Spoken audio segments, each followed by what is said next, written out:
Lasting change starts with mindset.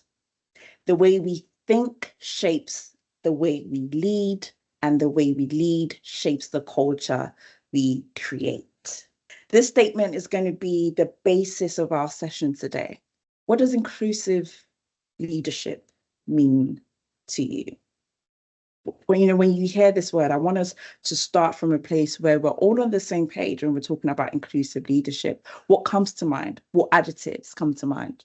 What pictures come to mind? Who comes to mind when you hear of this statement, inclusive leadership?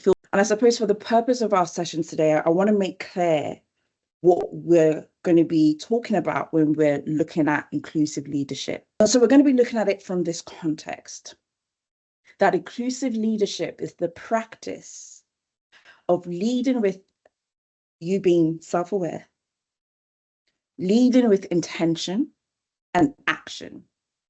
So those three things are quite important to start with: awareness, intention, and action, to ensure that every team member feels seen, heard, and valued, and has equitable access to opportunities, development, and they feel like they belong. So that's the context that we're going to be using today.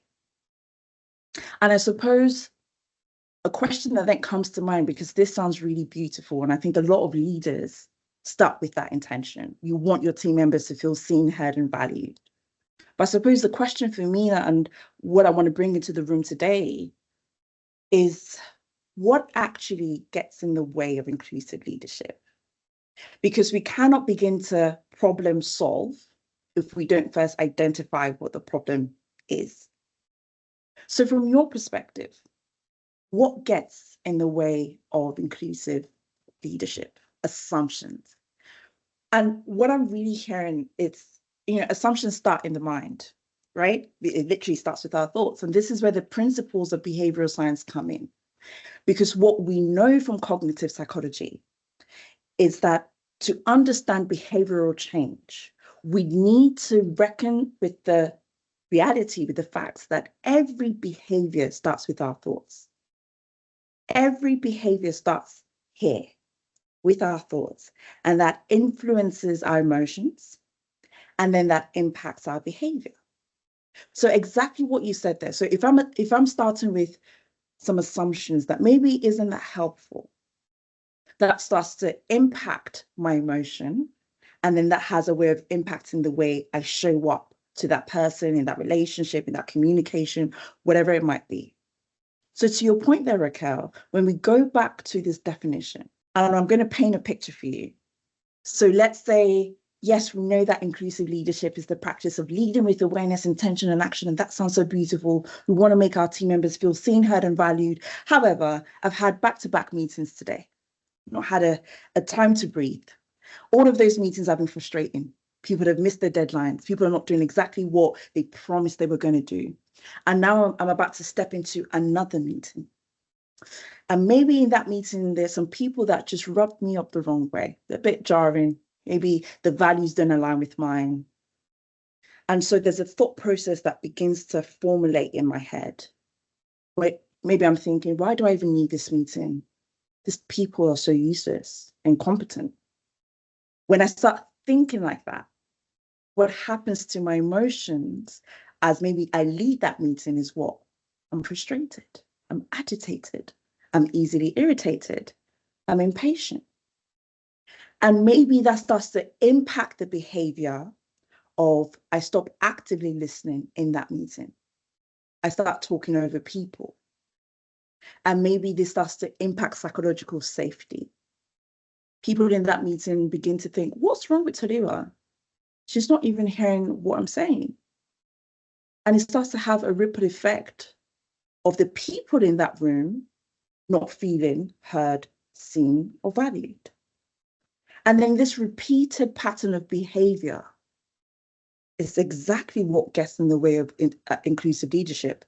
So I could have woken up this morning thinking, of course, I want to make my team feel seen, heard, and valued. But then just because of the nature of what's happened today, starting with my thought processes, it has an impact. And so the cognitive cycle that I just showed you here it's a really, really important one to remember as we go through the rest of this session, that every behavior starts with our thoughts and that influences our emotions and then our behavior. And here's why it's so important. So neuroscientists have found that the average person has around 6 to 60,000 thoughts a day. That's the average person. 6 to 60,000 thoughts a day. That's a lot of thoughts. 95% of these thoughts are repetitive. So that means it's the same thought as you had the day before. And so if you don't believe me, let's just do a quick mental check-in. Think about the very first thought you had when you woke up this morning. Just think about it. Was it something new? Or was it similar to what you thought yesterday? If you're anything like me, I woke up this morning thinking, oh God, I haven't done the laundry. I had that same thought before I went to bed yesterday. Laundry's still not done. For most of us, it's the same thought. Now, the question I have for you that, so if we know this, what then does this look like for inclusive leadership? Because what this is telling me is that if you don't consciously, actively, intentionally shift our thoughts, we'll be living today just like yesterday. Repeated patterns of behavior. Nothing ever changes.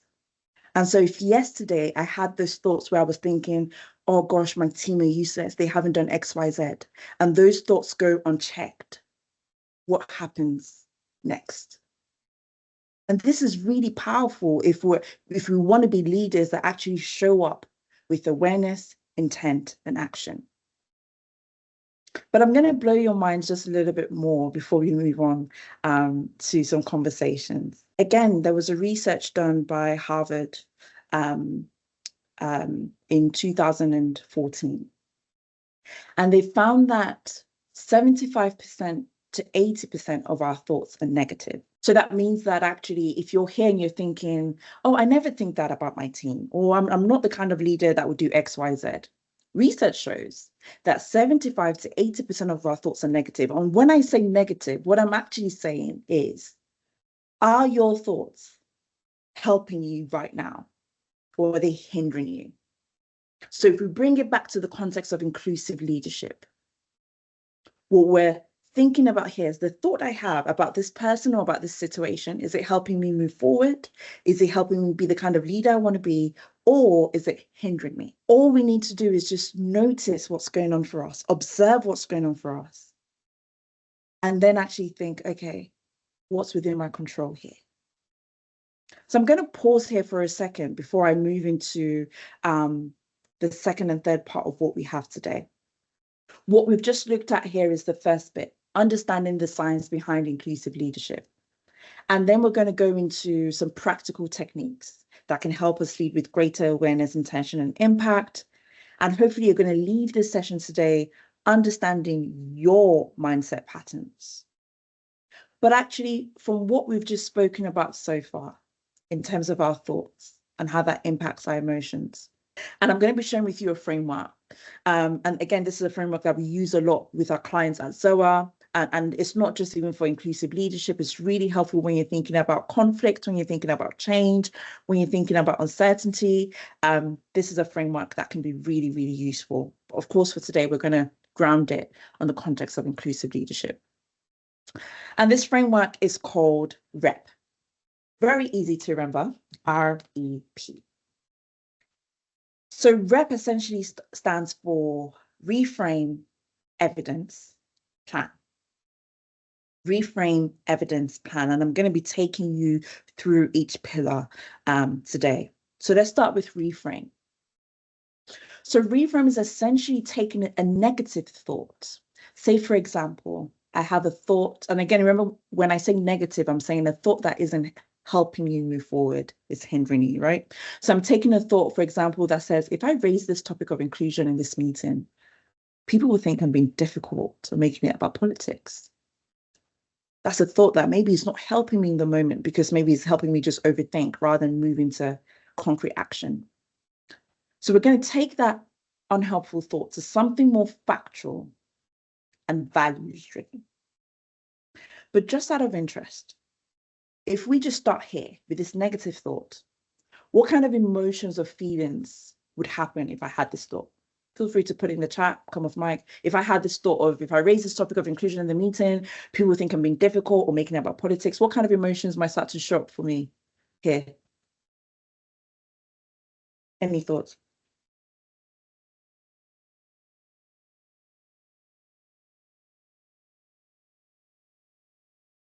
Anxiety, absolutely. Fear, uncertainty, nervousness, absolutely. Frustration, absolutely. Maybe I'm even passive, right? And that's the action or behavior that starts to come from an emotion of anxiousness or fear, uncertainty, discomfort. It's okay, I don't do anything about it. Or maybe actually I communicate it in a way that doesn't bring people along the journey, right? It's very authoritarian dictatorship and people don't understand where I'm coming from. So again, this sort of framework is really useful for an in the moment to break that cycle of something being unhelpful to moving you forward. So we take a thought like this as something more factual and values driven. And I'm going to change the example to this one here on screen. So, and this is a real life example, actually. I had a coaching session last week and this was something that came up in our session. So it says, she's quiet to meetings. I'm not sure she has what it takes to lead a project. Again, sometimes this is where our unconscious biases come in. Again, because we're human, congratulations. It's just natural. This is where some of our own prejudgment, our own assumptions start to come in. But we want to take this thought to something more factual, taking away judgment just from what you've observed, what are the facts, and values driven. So it would look something like this. She appears quiet in meetings and doesn't speak up often. That's the fact. That's what you know from your observation. She's appearing quiet in meetings.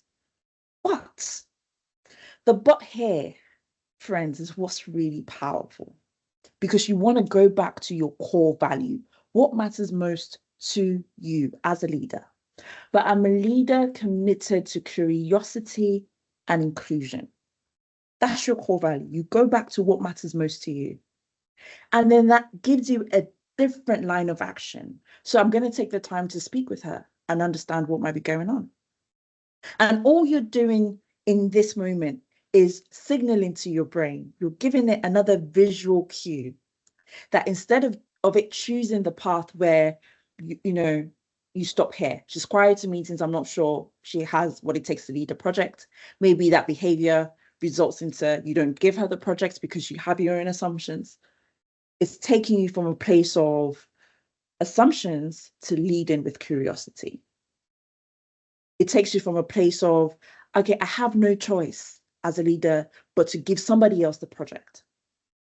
Now it gives you more choices. You're going to take the time to speak with her, to understand what might be going on. Now you're more open-minded.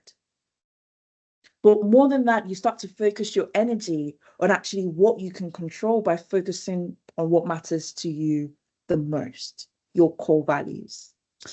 And so now we're going to move into the second part of that REP framework, so REP, which is evidence. And I love evidence so much. We've already spoken about it here, because essentially it's about using data to prove to yourself why a particular thought process is not true. Now, if you remember the stats that I showed you before, if 80% of our thoughts are negative, that means 80% of our thoughts are actually not helpful because of evolutionary science, because back in the day, our ancestors had to survive. That's how they were able to spot threats. But society has moved on so much more from back in the day of cavemen that now we have a lot of unnecessary fear, a lot of unnecessary unhelpful thoughts. So if 80% of those are negative, how crucial does it become to actually say that's not true because I didn't have the full context yet. I don't have the full facts of why she's showing up as really quiet in the meeting, whatever that negative thought might be. So there are two questions that become crucial with evidence. And again, we've already mentioned it. I think it was Rachel that mentioned it earlier in our session, is when a negative thought comes into your mind, asking these two questions: is this true? But even more powerful is, what else could be true right now?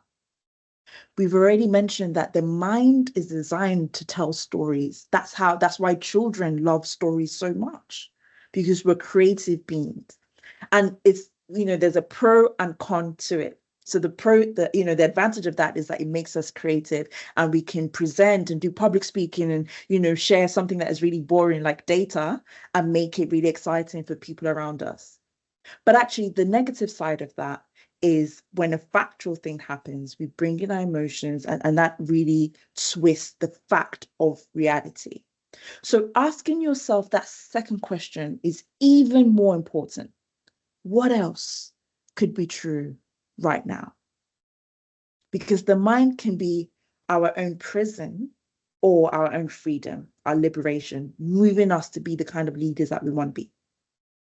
I'm going to show you a video right now, and we're going to do an exercise together, and then we'll move on from here. So hopefully this works. This is a test of selective attention. Can everyone here just give me a thumbs up? Okay, beautiful. I can see some smiles, but don't break it. Okay. Count how many times the players wearing white pass the basketball. So that's all you have to do. Count how many times.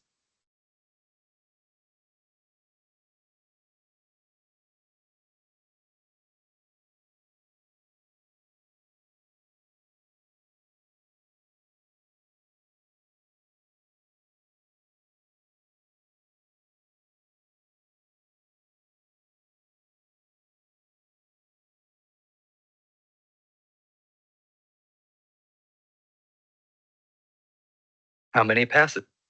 All right, so let's just do a poll in the chat. How many passes did you count? Let's hear it. Put it in the chat for me. What number did you get there? Okay, so we have 10 from Sam, 17, 11, 14. Okay. All right, 15. So a mixture of numbers. Before we even move on, this is just an experiment. We all watched the same thing. We all had the same instruction, yet we all have different responses. And that's actually a metaphor for life, that sometimes we're all looking at the same thing. So again, the question of what else could be true? What else is happening here? How come, Sam has 10 and, Jess has 15? What could have been happening there? Curiosity becomes a superpower in inclusive leadership. That's point one. But point two, I'm going to keep playing the video. Did you count? The correct answer is 15 passes. So congratulations. But did you see the gorilla? Okay, so who saw the gorilla in that video? Alice, I already saw you smiling before. I feel like you've seen this video before. Who else saw the gorilla? Right, Tuli saw the gorilla, Raquel saw the gorilla. Okay, so I'm Sarah, I can see you nodding no. Let me keep playing the video for those of us who did not see the gorilla.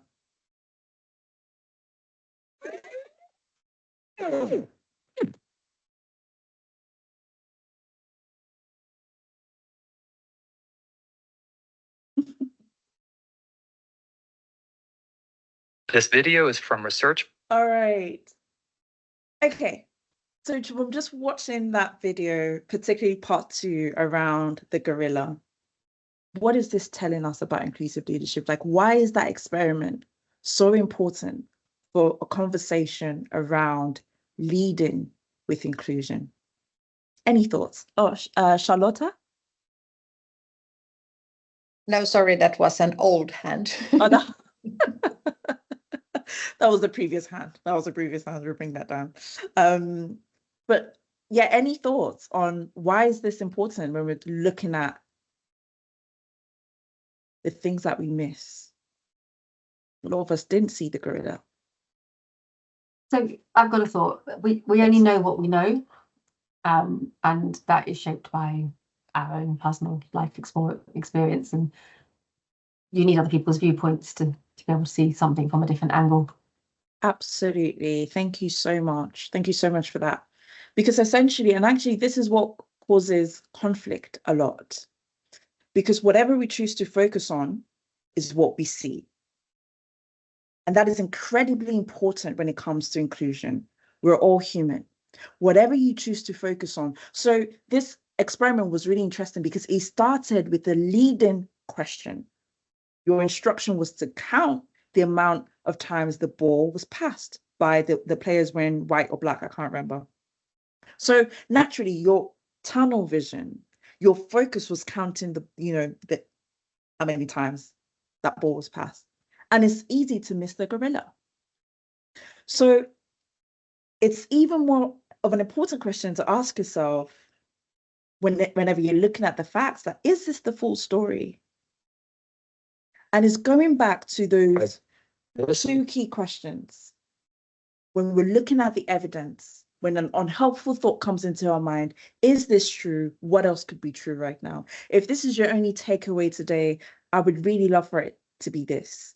When an unhelpful thought comes back, ask yourself those two questions, because they lead you back into a level of curiosity, to be open-minded, to have a conversation, to have coaching conversations with people in your team, rather than leading from a place of assumptions.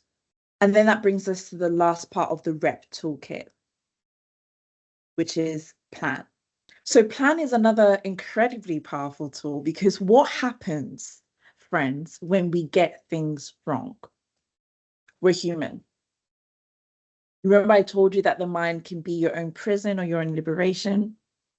So what happens as leaders, when you plan to lead with the best intentions, you challenge your own, assumptions, your prejudices, whatever it might be, through reframing, through evidence, but somehow the action or the impact you've had on that person's behavior is not what you intended. You've had the best intention, but the impact on the other person is so far off from what you planned. What happens when we get things wrong? And so there's two questions that I want to ask the group. And again, we're going to go back into the same breakout rooms, if that's okay. And please do write this down, because actually this is not on the slide. So the first question is, what happens when you get inclusive leadership wrong? Again, if we could just be honest with ourselves, has that ever happened? What did you do? How did you manage that conversation or that situation? What happens when you get things wrong? But then the second question is that, of course, as leaders, we're working in an ecosystem. We're not working by ourselves. So what challenges do we face within our organization when it comes to leading inclusively? When it comes to having buy-in from other teams or from other members to lead with awareness, intention, and action? What kind of challenges do you face in your organization? And maybe you're in an organization where you don't face any challenges, and that's also great. But please, I would love you to just explore those two questions. So what gets in, so not what gets in the way, what happens when things go wrong? And what challenges do you face in terms of within your organization when it comes to leading inclusively? Yeah, absolutely. Actually, myself and Sam were just talking about that in the breakout call, that actually, a lot of society now is either black or white. Like, you're literally is two extremes, we're polarized. And actually there has to be a level of just listening and understanding and sitting in the discomfort, because there is a conflict with your values. If you feel strongly about something, naturally you're going to react in that way. But actually is learning how to, like you've just mentioned, listen to other people, sit with that, and actually reflect out of that as well. And actually we've mentioned a lot of things that come back to plan, because plan is essentially saying, if X happens, right? So if I, go into this conversation and I want to lead with curiosity and ask this person why they might have been quiet in meetings, or what might be happening for them, what's going on behind the scenes, whatever it might be. And if that doesn't go well, what would I do? So this is really just about creating an in the moment contingency plan, meaning that you can take a deep breath, you can let all of those emotions go and go into that conversation or that situation feeling a little more relaxed and prepped.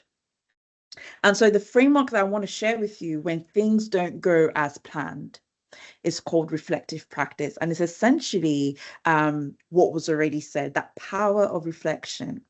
Huge. So this is a cycle called Gibbs reflective cycle. I don't know if any of you have seen this before. Just give me a hand wave if you've seen this. Okay, so this is a framework that we embed in all of our programs at Zoa Consultancy, because it's essentially what was said by Tuli and Carsten, the power of reflection. Things will go wrong, 60,000 thoughts a day. It's a lot.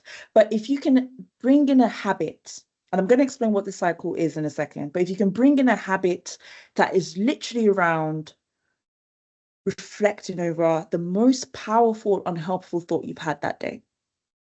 You can do it by yourself, you can do it with somebody else. That allows you to start seeing a different perspective, seeing what options are available to you, and you can move in a different path or direction. So essentially, the Gibbs reflective cycle is 6 stages. It's not a must. It's not, you don't have to do all 6 stages, but it's to help you reflect better and more holistically as a leader. So you start with the facts. What happened? And this is essentially you just talking about the context. So again, I just want you to think about what is the loudest voice, unhelpful thought that is in my head. Where does that come from? What happened? Okay, right. Today I've had a lot of really negative meetings. A lot of people have, not met their deadlines. We're losing money on the business, like whatever it might be. What happened? Look at the facts. And then talk about your feelings. Within that, explore that. What were you thinking and feeling in the moment? So if you're reflecting over your day, you're looking back and thinking, okay, today, to be honest, I really felt anxious. I was really nervous about XYZ. I was actually really agitated. I had some assumptions before I went into this meeting. Whatever that could look like for you, you're having a factual conversation, again, with yourself, or you're reflecting with someone that you trust that can hold you to account. But this is where, at least from my perspective, it starts to get really good. And this is the power of Gibbs reflective practice. It's in stages 3 and 4. Evaluation is looking at what was good and bad about the experience. So if I was to take the example of having the unhelpful thought where I saw a member of my team appearing very quiet, and I'm thinking, I'm not going to give her the project because she's not engaged. And then I've done reframing, I've done evidence. I then have a conversation with her. And then she starts crying, she's tearing up. She says, how can you ever think that? I don't feel like I belong in this organization. I've never felt seen. Obviously, this is an extreme situation, but let's say that happens in the conversation. And then that leaves me as a leader feeling maybe a bit of guilt, maybe a bit of shame, maybe, oh gosh, where did I go wrong? The evaluative bit here is really quite important because it's asking the question, what was good? Our mind naturally goes to the things that did not go well, to the negative. So it's easy for me to reflect and say that whole experience was bad. I'm not like, again, it starts to become our how we see ourselves, our identity. I'm not the kind of leader that should have this kind of conversations, but weigh it up. What was actually good about that conversation? What was good there is that I had the motivation to actually lead with curiosity, to start a conversation with this person. What was bad about the experience? Okay, maybe it was the way I framed the question. Maybe it was how I opened the question. Maybe it's how I prepped the question. Evaluate that with yourself. And then stage 4 is, what sense can you make of this situation? So it's essentially asking the question, what is this whole experience saying to you? What is it telling you about inclusive leadership, around the environment that you're in, around how you need to upskill yourself in a certain area of your leadership? What is this telling you?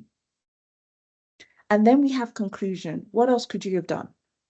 So this is where it starts to give you different options of a particular situation.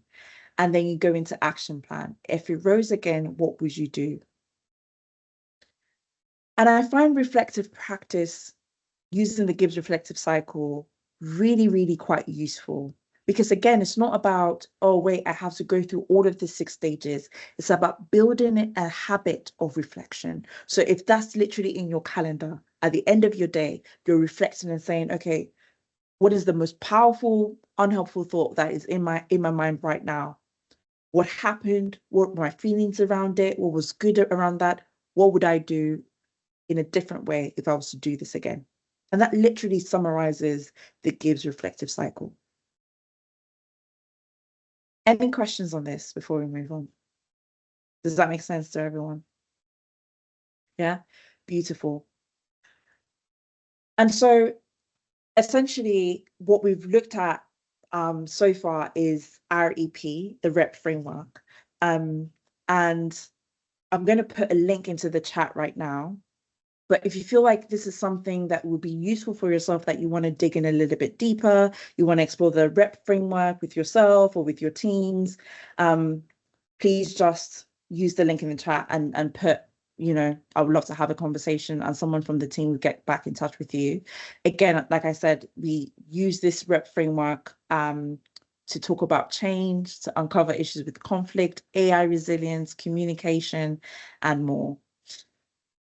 But I'm going to end with the same quote that we started today.